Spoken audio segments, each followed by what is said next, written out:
செய்திகள். கரூரில் தவேக தலைவர் விஜய் அவர்கள் பிரச்சாரத்தின் போது தொண்டர்கள் மின்மாற்றியின் மீது ஏறிய போது மட்டுமே மின்சாரம் துண்டிக்கப்பட்டதாக கரூர் மின்வாரிய தலைமை பொறியாளர் ராஜலட்சுமி அவர்கள் தெரிவித்துள்ளார். கரூரில் பிரச்சாரத்தில் உயிரிழந்தவர்களுக்கு தமிழக அரசின் சார்பில் 10 லட்சமும், தவேக தலைவர் விஜய் அவர்களின் சார்பில் 20 லட்சமும், மத்திய அரசின் சார்பில் 2 லட்சம் ரூபாயும் வழங்கப்படும் என்று அறிவிக்கப்பட்டுள்ளது. நடப்பாண்டு MBBS, PDS படிப்புகளுக்கான 3ஆம் சுற்று கலந்தாய்வு வருகின்ற 6ஆம் தேதி தொடங்குகிறது. பீகாரில் சட்டப்பேரவை தேர்தல் தயார் நிலை குறித்து அக்டோபர் 4 மற்றும் 5 ஆகிய தேதிகளில் தேர்தல் ஆணையம் ஆய்வு செய்ய உள்ளது. தமிழகத்தில் 11,48,000 பேர் எழுதிய குரூப் 4 தேர்விற்கான பணியிட எண்ணிக்கை மேலும் 727ஆக அதிகரிக்கப்படும் என்று TNPSC அறிவித்துள்ளது. கரூரில் நடைபெற்ற கோர சம்பவத்திற்கு அஞ்சலி செலுத்தும் விதமாக இன்றும் நாளையும் அரசு நிகழ்ச்சிகளை தமிழ்நாடு முதலமைச்சர் மு க ஸ்டாலின் அவர்கள் ரத்து செய்துள்ளார். கரூரில் நடந்த துயர சம்பவத்தால் இதயம் நொறுங்கி போயிருப்பதாக தமிழக வெற்றிக் கழக தலைவர் விஜய் அவர்கள் இரங்கல் அறிக்கை வெளியிட்டுள்ளார். கரூரில் நடைபெற்ற சம்பவத்திற்கு விசாரணை ஆணையத்தின் மூலம் உண்மை வெளியே வரும் என்றும் அதன்படி உரிய நடவடிக்கை எடுக்கப்படும் என்றும் முதலமைச்சர் மு க ஸ்டாலின் அவர்கள் தெரிவித்துள்ளார். கரூர் கூட்ட நெரிசலில் சிக்கி உயிரிழந்தவர்களின் உடலுக்கு நேரில் அஞ்சலி செலுத்தினார் துணை முதல்வர் உதயநிதி ஸ்டாலின் அவர்கள். கரூரில் நடைபெற்ற துயர சம்பவத்திற்கு பிரதமர் நரேந்திர மோடி அவர்கள், முதலமைச்சர் மு க ஸ்டாலின் அவர்கள், அதிமுக பொதுச் செயலாளர் எடப்பாடி பழனிசாமி ஆகியோர் இரங்கல் தெரிவித்துள்ளனர். கரூரில் ஏற்பட்ட கூட்ட நெரிசல் மற்றும் உயிரிழப்பிற்கான காரணங்கள் குறித்து உயர்நிலை விசாரணைக்கு ஆணையிட வேண்டும் என்று பாமக தலைவர் அன்புமணி ராமதாஸ் அவர்கள் வலியுறுத்தியுள்ளார். திருப்பதி ஏழுமலையான் சுவாமி கோவிலில் பிரம்மோற்சவ விழா கோலாகலமாக நடைபெற்று வருகிறது. ஒடிசாவில் 60,000 கோடி ரூபாய் மதிப்புள்ள திட்டங்களை பிரதமர் நரேந்திர மோடி அவர்கள் தொடங்கி வைத்துள்ளார். ஒன்றிய அரசின் பொதுத்துறை நிறுவனமான BSNL 4G சேவையை பிரதமர் நரேந்திர மோடி அவர்கள் தொடங்கி வைத்துள்ளார். கருட சேவையை முன்னிட்டு இன்று முதல் 29ஆம் தேதி வரை திருப்பதி மலைப்பாதையில் இருசக்கர வாகனங்களுக்கு தடை விதிக்கப்பட்டுள்ளது. 22 கேரட் ஆபண தங்கத்தின் விலை சவரனுக்கு 720 ரூபாய் அதிகரித்து 1 சவரன் 85,120 ரூபாயாகவும் 1 கிராம் 10,640 ரூபாய்க்கும் விற்பனை செய்யப்பட்டு வருகிறது. இதனைத் தொடர்ந்து 1 கிராம் வெள்ளியின் விலை கிராமிற்கு 6 ரூபாய் அதிகரித்து 1 கிராம் வெள்ளி 159 ரூபாய்க்கு விற்பனை செய்யப்பட்டு வருகிறது. சென்னை பெருநகர் வளர்ச்சி குழுமம் சார்பில் 7 முடிவற்ற பணிகளை முதலமைச்சர் மு க ஸ்டாலின் அவர்கள் திறந்து வைத்துள்ளார். 12வது உலக பாரத தடகள சாம்பியன்ஷிப் போட்டிகள் புதுதில்லியில் இன்று தொடங்குகிறது. சென்னை நந்தம்பாக்கத்தில் வேளாண் வணிக திருவிழாவை இன்று முதலமைச்சர் மு க ஸ்டாலின் அவர்கள் தொடங்கி வைக்க உள்ளார். தமிழகத்தில் பள்ளிகளில் காலாண்டு விடுமுறை தினங்களில் சிறப்பு வகுப்புகள் நடத்தினால் சம்பந்தப்பட்ட பள்ளிகளின் மீது கடும் நடவடிக்கை எடுக்கப்படும் என்று தனியார் பள்ளி இயக்குநர் எச்சரிக்கை விடுத்துள்ளார். கேரளாவில் தந்தை பெரியார் நினைவகம் அமைக்கும் பணிக்கு அடிக்கல் நாட்டி பணிகளை தொடங்கி வைத்தார் பொதுப்பணித்துறை அமைச்சர் ஏவா வேலு அவர்கள். இன்று தமிழகத்தில் TNPSC குரூப் 2, 2A தேர்வுகள் நடைபெற உள்ளது. மேலும் இத்தேர்வை 5,53,000 பேர் எழுத உள்ளனர் என்று தகவல் வெளியாகியுள்ளது. தமிழ்நாட்டிற்கு அக்டோபர் மாதத்திற்காக 20 DMC நீர் திறந்துவிட கர்நாடக அரசிற்கு உத்தரவிடப்பட்டுள்ளது.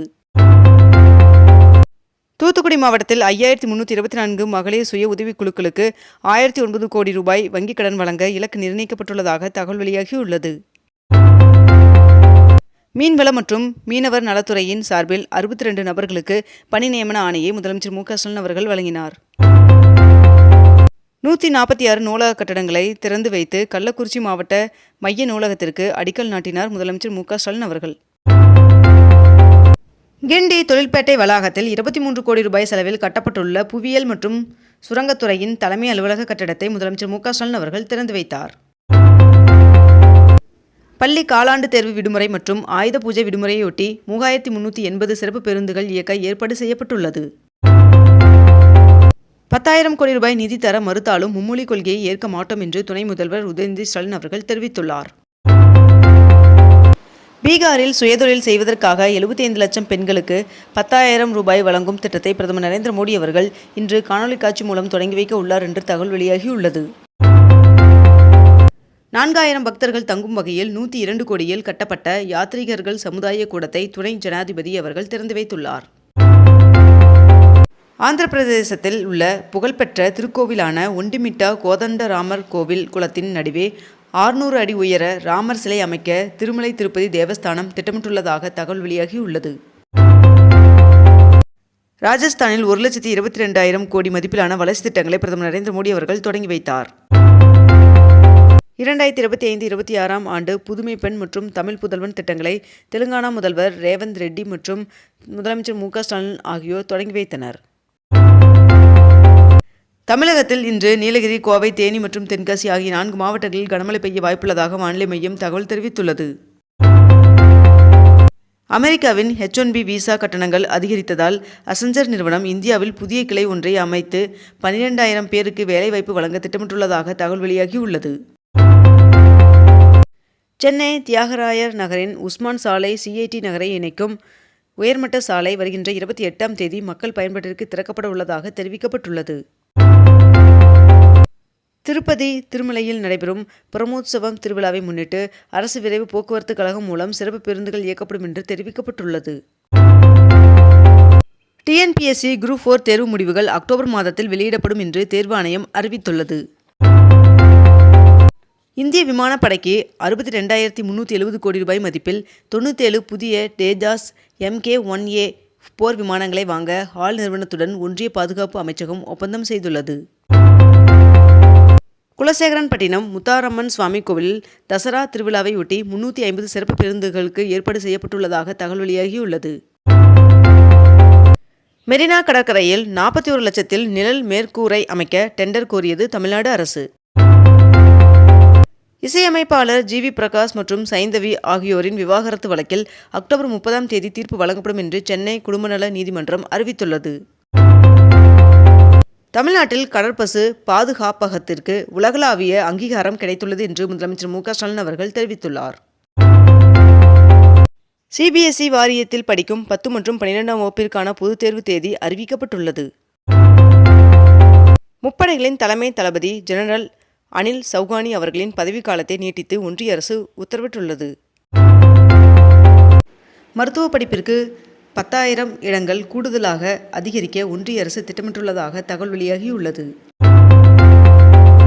தமிழ்நாடு மதுவிலக்கு ஆயத்தீர்வை துறையில் காலியாக உள்ள சிறப்பு நிபுணர் பணிகளுக்கு அறிவிப்பு வெளியிடப்பட்டுள்ளது. ரயில்வே ஊழியர்களுக்கு 78 நாள் தீபாவளி போனஸ் வழங்க ஒன்றிய அமைச்சரவை ஒப்புதல் வழங்கியுள்ளதாக தகவல் வெளியாகியுள்ளது. GST வரி குறைப்பு அமலான முதல் நாளில் மாருதி நிறுவனம் 30,000 கார்களும், ஹோண்டாய் நிறுவனம் 11,000 கார்களையும் விற்று சாதனை படைத்துள்ளதாக தகவல் வெளியாகியுள்ளது. இத்துடன் இன்றைய தலைப்புச் செய்திகள் நிறைவடைகின்றன. மேலும் இதுபோன்ற அண்மை தகவல்களை உடனுக்குடன் தெரிந்து கொள்ள அக்னிபூ சேனலை சப்ஸ்கிரைப் செய்து கொண்டு தொடர்ந்து இணைந்திருங்கள். நன்றி, வணக்கம்.